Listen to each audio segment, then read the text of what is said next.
welcome back to my channel. I'm so happy that you have liked the chicken lasagna recipe that Ariz Rahman shared, and you have also liked the besan ka halwa that I have shared.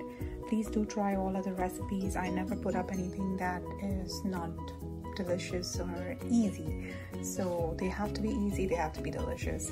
So today I know a lot of people are used to making shami kebab or chicken cutlet, but in India this is a very popular dish and it's usually made by Goans or people who live in Goa. But you know what, you will love this dish, and as everybody wants a budget friendly and simple recipe, this is what it fits, the category that it fits in. So we are today gonna make tuna cutlets, and for this you will need canned tuna, which if you go to Costco you will find it in bulk, and that's why I said it's budget friendly, because these are not very expensive. We need potatoes, so here I'm taking 4 tins of tuna, and then we have potatoes. I didn't have the big Idaho potatoes, the russet potatoes, so I'm gonna use these golden potatoes. So I kind of increase the quantity, so I might have 1, 2, 3, 4, 5, 6, 7, 8 of these golden potatoes. But if you use the russet potatoes, the big ones, you might just need 3. Okay, I have 1 onion that I have put in my chopper, and I also have some cloves of garlic that are hiding down below, and there are 2 green chilies. I have 1 lemon, and here I have some parsley flakes. If you don't have parsley flakes, you can definitely use coriander or dhania. Maybe a handful is more than enough. For the spices, I have salt, 1 teaspoon, 1 teaspoon chili, half a teaspoon ginger powder, 1 teaspoon dhania or coriander powder, 1 teaspoon cumin powder, and half a teaspoon of pepper.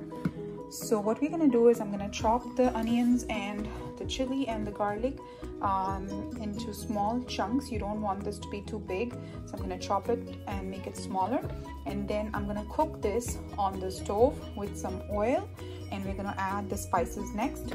And all of that stuff, once it's done, I'm gonna also mash the potatoes. I'm gonna add the potatoes and the tuna into the onion mixture, and in the end we're gonna use some lemon for some sour taste, and we are gonna make our cutlets. So I'm gonna go ahead and I'm gonna chop these. Okay, so I got a pan. I'm gonna turn the heat on to medium, and I'm gonna put some oil in it, about 2 tablespoons. And once you put that in,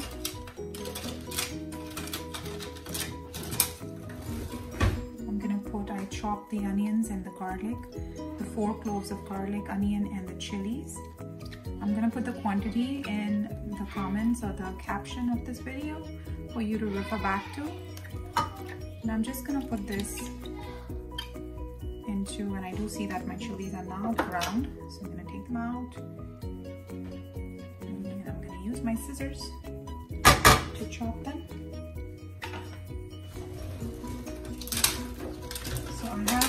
I always keep a scissor in the spoon drawer that I always use to chop my chilies. This way I don't have to chop them on the chopping board. And it's not going to burn my fingers. Just so. And put all of this in there.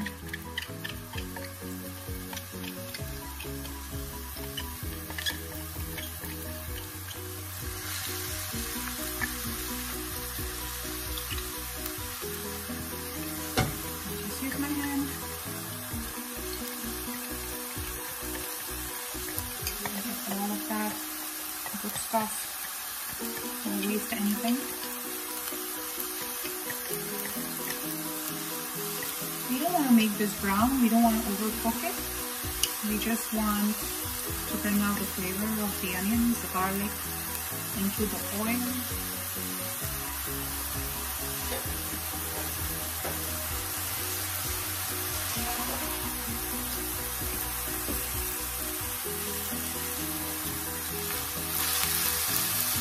And what I do is, as I have mentioned in my other video as well, when I put onions in here, I don't leave the pot open and my whole house smells like onion. So what I do is I put the onions and I cover it and I leave it in there to cook quietly.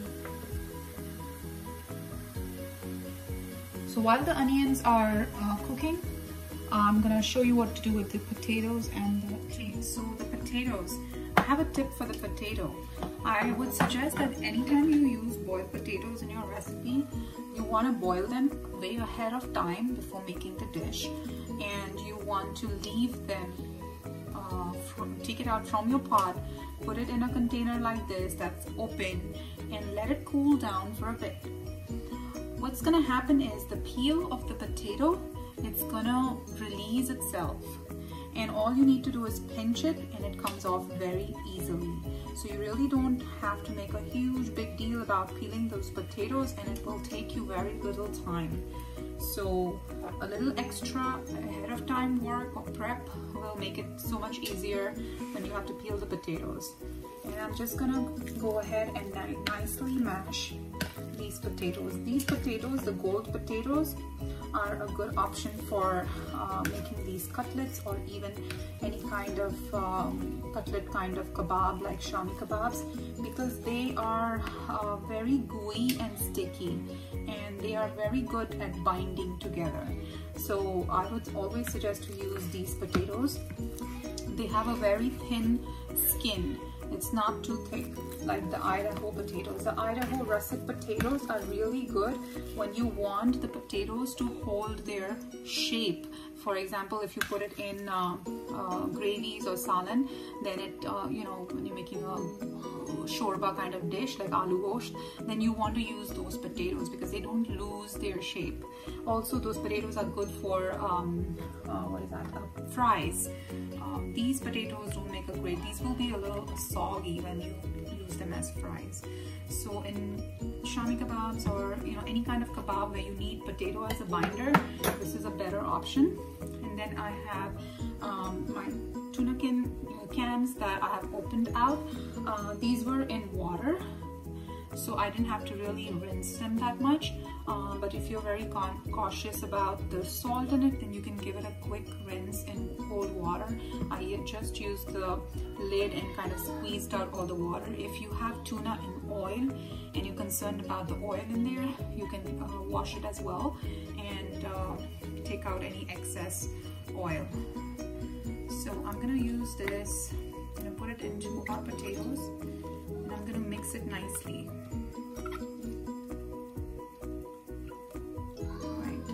Empty all these out and then come back and show you what to do next.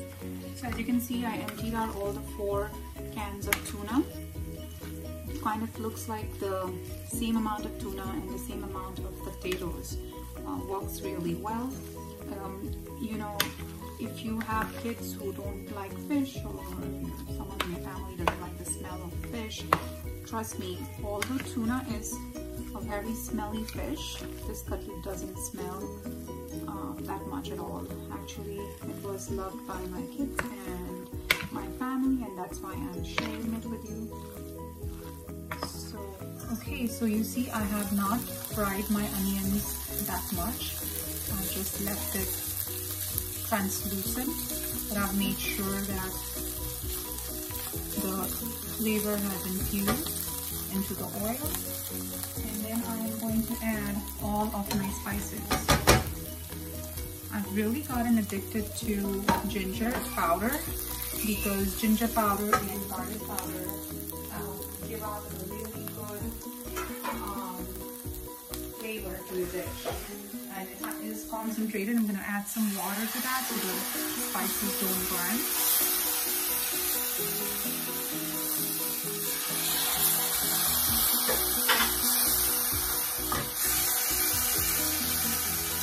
Reduce the flame. For my new cooks who are not very experienced and who want to learn cooking or who are learning cooking, you always, either you dissolve your spices in water or you put your spice in and then you sprinkle some water or add some water like I did. This will avoid the spice from sticking to the pan and burning. So it will retain this flavor as well as the aroma of the spice. And what you do is, the way you know that a spice is cooked is once you do not smell that raw aroma of spice. You don't get that anymore. And of course it comes by experience, and I would say just fry this for 1 or 2 minutes and you should be good. Increase the heat a little bit.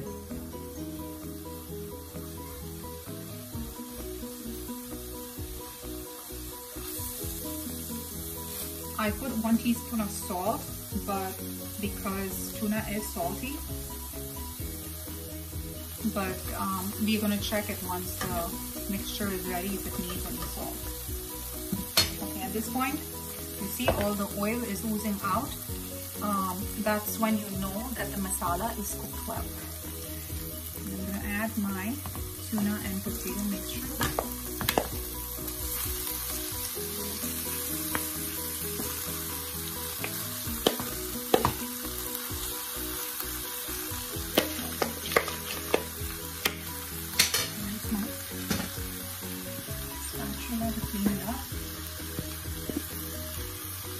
See how well this potato binds?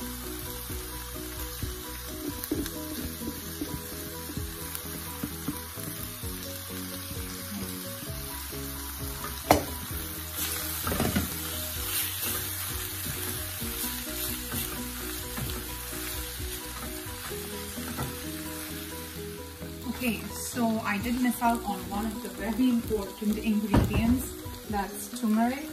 I'm going to reduce the flame because I don't want anything to cook anymore. So I just want it to be warm.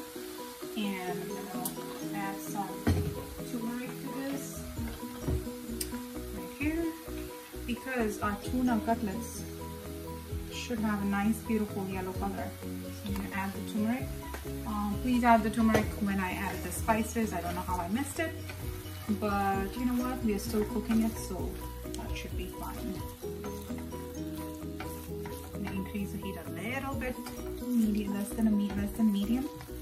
You know, nicely fry this mixture. You want to make sure that these chunks of tuna are broken down and they don't remain as big chunks, because when you will shape them, you don't want them to stick out and be uneven. You want them to be nice, a nice cute little kebab shape.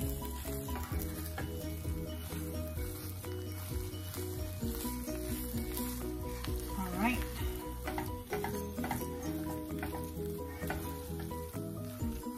I think I could use a tad bit more of turmeric. Turmeric actually gives it a beautiful color and a beautiful flavor as well.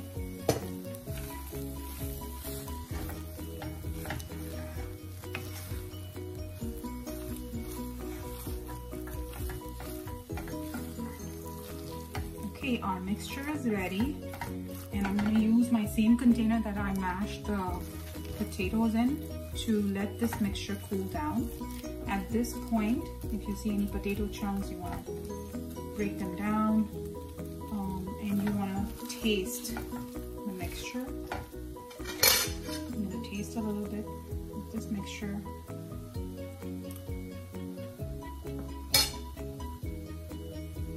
It's perfect spice and perfect chilies and salt at this point. I don't need anything extra. That's another thing I try to do when I tell you a recipe. I try to make sure that the spices, the quantity of the spices is correct, and you don't have to make too many adjustments to the spices. But if you want this spicier, you could also add chili flakes, but not necessary. This is good. Green chilies actually give it a great taste. So I'm gonna let this cool. I'm gonna show you what happens next. Okay, so now this mixture has been sitting and it's cooled down. So what I'm gonna do is I'm gonna take my lemon and I'm gonna squeeze it. Please make sure the lemon is not too big in size. So I would say about 2 tablespoons of this juice is more than enough. If you feel that it's too much, don't add it. You don't want this to become liquidy. I think I'm gonna add just a tad bit more, maybe half of this. So let's stick to 2 tablespoons of lemon juice. And then I'm gonna add our parsley. If you have coriander, please use that. This is about maybe 3 tablespoons of parsley, dried parsley.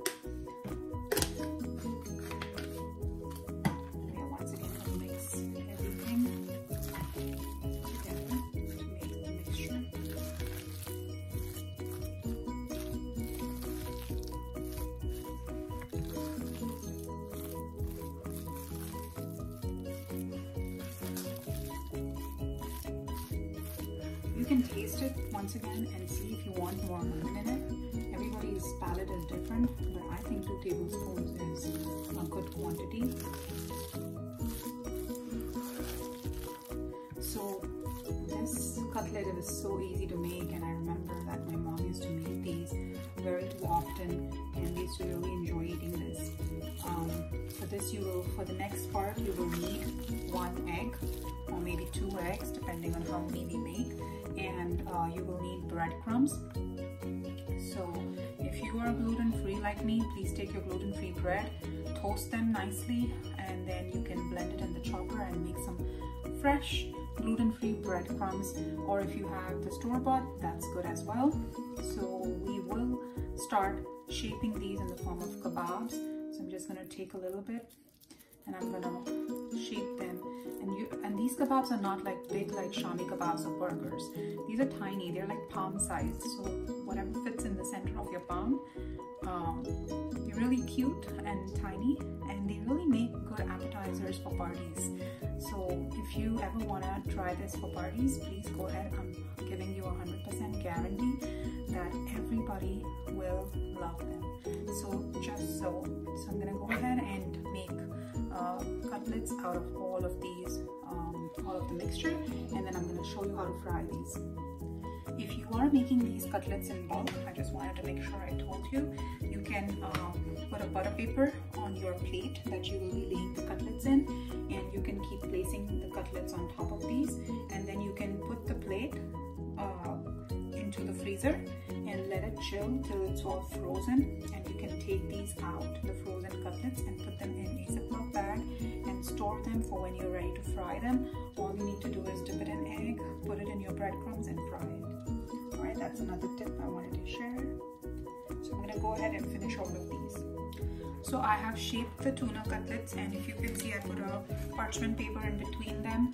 These are 20, and then I have 5 more, so I'm going to put the parchment paper on top of that, and I'm going to freeze these. I have about 25 that I made from this quantity of tuna mixture, and I'm going to freeze them. The best results, I think, is by freezing them. In case this mixture becomes softer, you can add breadcrumbs to make to bind it together and to make it into a proper shape, or you can make it into the shape and freeze them. That's the best thing you can do to make sure these cutlets don't break, and they don't really break once they're frozen and you fry it. They don't break. So I hope you try this recipe and wait to see the final product. Bye. So I have bagged my tuna kebabs after they were frozen. So the way I did it was I used, what did I use? I did them a palm size and I put them on the plate. Then on the plate I put a parchment paper and put another batch of tuna kebabs. This quantity makes about 25 tuna kebabs, and then I just freeze them and bag them. Here I have some whipped eggs, beaten eggs, and I have some breadcrumbs that are homemade breadcrumbs, and then I'm just dipping it in egg. When they're frozen and you dip them in egg, the egg kind of like sticks to it and it starts freezing. So then I just put it in the breadcrumbs. Just like you do aloo cutlet, same thing with the tuna cutlet. And then I have a few here. I had some oil heating up on the stove, and going to fry these. The oil was getting hot, so I kind of put it on the side.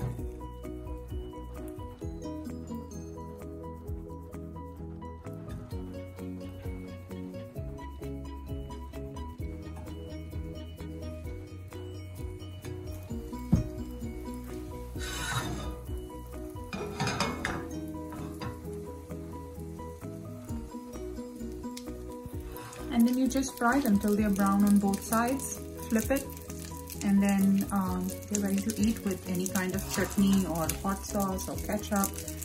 These are really tasty, and my kids really like them. Do you like them, Cheyenne? Yeah. Okay.